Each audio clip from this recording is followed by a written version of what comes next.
professional ice hockey, I mean, it demands almost superhuman effort, doesn't it? Yeah. You see the explosive sprints, the sudden stops, the brutal checks, just the sheer grit every single shift. Absolutely. The physical toll is immense. But what if that relentless grind, the elite performance stuff, is quietly taking a much bigger toll than we usually talk about? What if there's this kind of hidden burden affecting, like, over half the players, something that doesn't make headlines but really impacts their careers? That's a really interesting question, and it gets right to the heart of today's topic. Exactly. Today, we're doing a deep dive into this fascinating study out of Sweden. It really tries to unpack the reality of hip and groin problems in professional male ice hockey players. Yeah, and it's not just looking at those big dramatic injuries we see on TV. Right. It's a really comprehensive look at the prevalence of these issues. And it reveals some surprising things that the traditional ways of reporting injuries might totally miss. Yeah. So our mission today is to uncover the truths this research brings to light. How common are these things really? What's their lasting impact on how players function? And why is understanding this whole picture, the unseen stuff, so critical for athlete health? Yeah, get ready for some potential aha moments, I think. Okay, so to really get the scope of this, we first need to understand how we've usually measured injuries, right? And why this study looked, well, beyond the obvious stuff. That's a crucial starting point, because it sets up why the findings are so significant. When we think sports injuries, our minds often jump straight to those big visible things, the ones that take a player right off the ice. Like a torn ACL, a broken bone. Yeah, something really acute. Exactly. The injury that makes the news because a star player is suddenly out. But this study hints there's this whole other layer of problems simmering beneath the surface. That's spot on. Traditionally, injuries, especially in sports like hockey, were often defined by what we call time loss. Meaning they missed games or practices. Precisely. Either they missed time or they needed medical attention, significant enough to be logged. Now, that definition, well, it's useful for tracking those acute events and their immediate impact. Sure. But the problem is, it often seriously underestimates the true burden of problems, especially those nagging sort of overuse injuries that build up over a long season. Yeah. A lot of issues might just subtly affect a player's performance. They're less explosive, maybe can't turn as sharply, but they don't actually get sidelined completely. So they're playing through it, essentially. Exactly. And recent research, particularly in other sports like soccer, has really shown this limitation. It suggests that relying only on that time loss definition might capture maybe only about a third of the problems players report. Only a third? Wow. Yeah, imagine that. 2/3 of the issues just flying under the official radar. Yeah. It leaves this massive gap in our understanding. And that's precisely why this study's approach, this more comprehensive look, is so important for ice hockey. It aimed to paint a much fuller picture. Okay, so if that traditional time loss definition was missing so much, what did this study find when it looked at the actual prevalence, like across everyone? What did the numbers show when they just asked players, hey, do you have any issues, regardless of missing games? Well, hold on to your hat because the numbers are pretty eye-opening. I bet. The core finding is genuinely staggering. They found that 175 players, that's 53.2% of the pro male players they surveyed in Sweden, had experienced some kind of hip or groin problem during the previous season. 63%. Over half. Over half. Just think about that for a second. Look across a pro locker room, and basically more than every other player is quietly dealing with some level of hip or groin issue. Grab me. And when you break it down, it gets even more revealing. A huge chunk, 48% of players, that's 158 guys, reported what the study calls non-time loss problems. Okay, so those are the ones they play through. Exactly. The issues that definitely affected how they performed in training or games, maybe they felt less powerful, less agile, or just had to manage pain, but didn't actually stop them from playing. And the median duration for these, the ones they were gutting out, about 3 weeks. 3 weeks of playing suboptimally, potentially. Right. Now, contrast that with the time loss problems, the ones that did stop them playing. Those were reported by fewer players, 29.5% or 97 guys, with a slightly shorter median duration of 2 weeks. So if you look at the big picture, This confirms overwhelmingly that the vast majority of these hip and groin issues don't take a player completely off the ice. Instead, they're like this unseen drag on performance. Like hidden burden, like we said at the start. Precisely. They're impacting the ability to play at peak level, game in, game out, practice after practice. It's less about being out and more about not being fully in. Wow. Over half the players. That really hammers home that just because someone's dressed and on the ice, it doesn't mean they're 100%. Not at all. Okay, so with those startling numbers, the next logical question is, are certain positions more prone to this? You know, you picture goalies doing the splits, the butterfly. Right, the wide stances, the constant hip rotation. Or defensemen battling hard in the corners, twisting, taking hits. Does this study back up that kind of conventional wisdom? Did it find certain positions are at higher risk? Well, this is actually one of the most surprising findings in the whole study. Surprisingly, no. They found no significant differences in the prevalence of hip and groin problems, whether you look at time loss, non-time loss, or the overall number between goalies, defensemen, and forwards. Really? No difference at all? None that was statistically significant. It directly challenged one of their initial hypotheses, which, like you said, was based on that common assumption and maybe some earlier, less detailed research. So what does that tell us? Well, the big implication is that this problem isn't just confined to the unique demands of one role. It seems to be widespread across all playing positions. It affects everyone on the ice. So it's more about just playing hockey at that level, maybe. It certainly suggests that. Perhaps the underlying causes are more universal to the sport itself, the skating stride, the quick changes of direction, the overall load, rather than just position-specific moves. And this raises a really important point for you, the listener, right?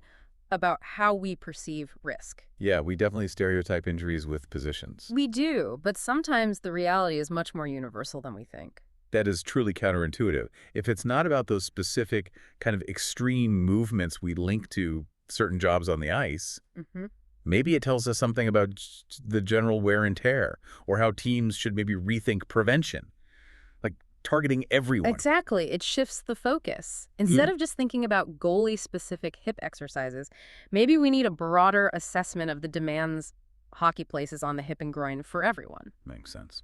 Now, just to add a little nuance, the researchers themselves did discuss this. They acknowledged that while the prevalence, how many players get these problems, might be the same across positions, it's still plausible that goalies, once they actually have a hip or groin problem, might be affected more severely. Because their position is so demanding on those joints. Precisely. Those extreme ranges of motion, the high loads. An existing issue could be particularly debilitating for a goalie, maybe more so than for a forward with a similar underlying problem. Yeah. It might impact their ability to play at that elite level more drastically. Okay, that distinction makes sense. Prevalence versus severity of impact. Right. But that initial finding of equal prevalence across all positions, that's still the key takeaway for thinking about broad awareness and prevention strategies. Got it. Okay, so we know it's common, we know it affects everyone, but what about the long term? You know, you have a problem during the season, you push through, maybe you rest in the off season. Does it just go away? Yeah. Or does this stuff linger? Yeah, that's a critical question. Do players start fresh each fall? And this is where the study gets, frankly, a bit concerning about the chronic nature of these things. Oh, boy. The findings showed pretty clearly that players who had hip and groin problems in the previous season started the new season with significantly worse self-reported hip and groin function. Worse than players who hadn't had problems. Exactly, compared to those who were problem-free the season before. So it really indicates these aren't just temporary issues. They can have a persistent, lingering impact. The off-season rest and recovery, it doesn't always wipe the slate clean.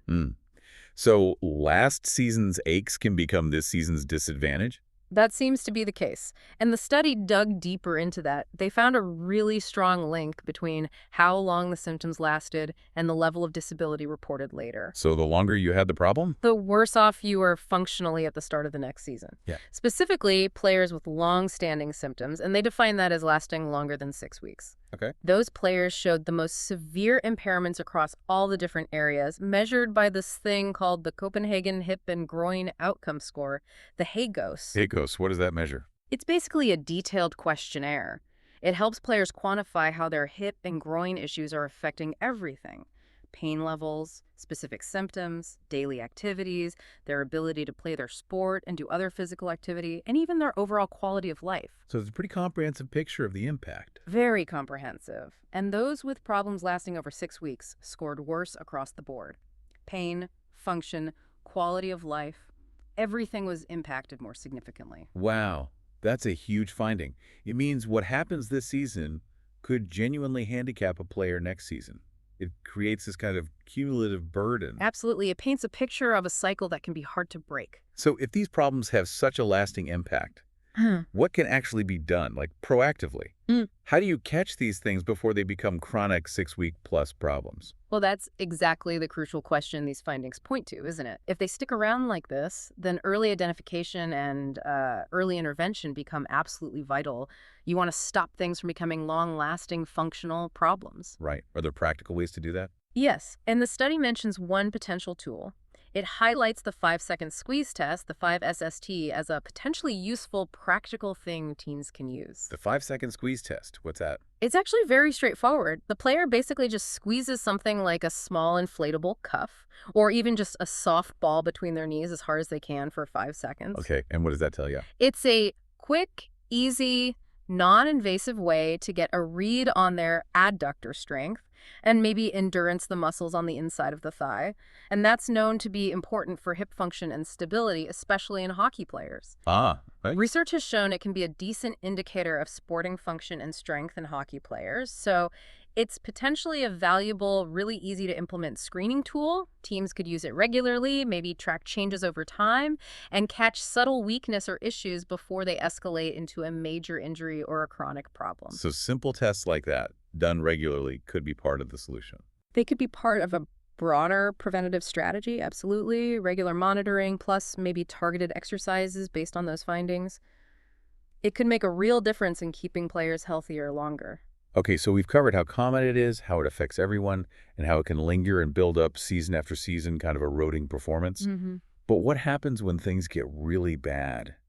When rest or rehab just isn't enough? Does this stuff frequently escalate to the point where surgery is needed? Taking players out much more definitively, maybe even changing their careers. Yeah, unfortunately, that is the reality for some players. It can become a career-defining issue. The study reported that 26 players in their sample, that's 7.9%, had undergone previous hip or groin surgery. Almost 8%. And what kind of surgeries are we talking about? Well, the majority, 65% of those surgeries, so 17 players, were hip arthroscopies, keyhole surgery on the hip, and most of those were specifically for something called femoroacetabular impingement syndrome, or FAIS. FAIS. What exactly is that? You can think of it basically as a pinching in the hip joint. It often happens because there's a bit of extra bone growth around either the ball part of the joint or the socket part. Okay. These bony bumps, we call them samorphologies if they're on the ball, or pincer if they're on the socket, can cause the bones to kind of knock together too early during certain movements, especially movements common in hockey. And that can lead to pain, inflammation, and eventually damage to the cartilage or the labrum, which is like a gasket around the socket. Ouch. And the rest of the surgeries? The rest were other groin-related procedures, things like tenotomies, where they might release a tight tendon, or repairs for sports hernias. Now, it's worth adding a little context here about FAIs. These bony shapes, like the cam morphologies, are actually pretty common in hockey players, both youth and pro. You see them in maybe 70-75% of players. That common? Yeah, but most players with those shapes don't actually develop painful, symptomatic FAIs that need surgery. Okay. However, actual hip joint injuries, intra-articular injuries, where FAIs is often involved, still make up about 1 in 10 of all hip and groin injuries reported in the NHL. So while not everyone with the bone shape gets the problem, when the problem does occur, it's a significant issue. And hip surgery is no small thing for an athlete, I imagine. Definitely not. It often means months and months of intensive rehab. It can wipe out a whole season, affect contract negotiations, and sometimes players just struggle to get back to their previous level of explosiveness or agility. It can be a huge hurdle. That's a major disruption. And didn't you mention earlier that even these surgery numbers at nearly 8% might actually be low? Yes, that's a really crucial point to remember about this study and studies like it. Why is that? Because this study only looked at active elite players currently playing. Think about it. Any player who had such severe hip problems that they had to stop their career. They wouldn't be in the sample. Exactly. Players who needed surgery and maybe couldn't make it back to the pro level, or those whose careers were cut short by chronic hip issues, they aren't counted here. Right. So while we see almost 8% of active players having had surgery, the true overall burden of these severe, potentially career-ending hip and groin problems might actually be significantly higher. We're only seeing the ones who manage to return. We're seeing the survivors, in a way. And in a sense, yes. It really underscores that the cost of these injuries goes way beyond just missed games for the players currently in the league. It can mean lost careers entirely. Wow. Well, this whole exploration has definitely painted a much more complex and, frankly, more concerning picture of player health than I think many of us typically consider. It does shift the perspective, doesn't it? It really does. What stands out most, I think, is just how incredibly common these hip and groin issues are. Over half the players. And that it cuts across all positions. The universality of it. Yeah. And also that these aren't just minor bumps. They can stick around, impacting function season after season, and sometimes, escalating to surgery that really affects careers. The chronicity and the potential severity are key. It just really seems to underline the need for teams, for organizations, to look way beyond just those simple time loss injury stats. Absolutely. And to maybe implement more comprehensive prevention. You know, both primary stop it before it starts and secondary catching it early. And doing that for all players, constantly monitoring for those subtle signs. If we connect this to the bigger picture, understanding this true prevalence, the real burden, and the long-term consequences, it's vital, not just for these elite guys, but really for anyone involved in high-impact repetitive sports. It fundamentally changes how we think about what it means to be injured versus healthy in pro sports. It pushes us towards a much more holistic, proactive view of athlete well-being and performance across their whole career, not just reacting when something finally breaks. A really important shift. Definitely. So here's maybe a final thought for you, the listener, to chew on. Considering how widespread these problems are and how persistent they can be, even among these top pro athletes who have access to the best training, the best medical care, the best resources, what does that imply for the millions of amateur athletes? For younger players in hockey, or even kids in other physically demanding sports who probably don't have that same level of support or oversight? That's a sobering thought. It is. What kind of systemic changes, or even just individual practices, maybe better coaching on technique, more appropriate training loads for developing bodies, better screening, earlier intervention programs, what could we be doing differently to better support overall athlete health right from the start, to help ensure they can have a long, healthy involvement in their sport, rather than just treating the acute injuries when they inevitably pop up? How do we build a foundation for healthier athletic careers at every level? Exactly. It's a big question, but one this kind of research really forces us to ask.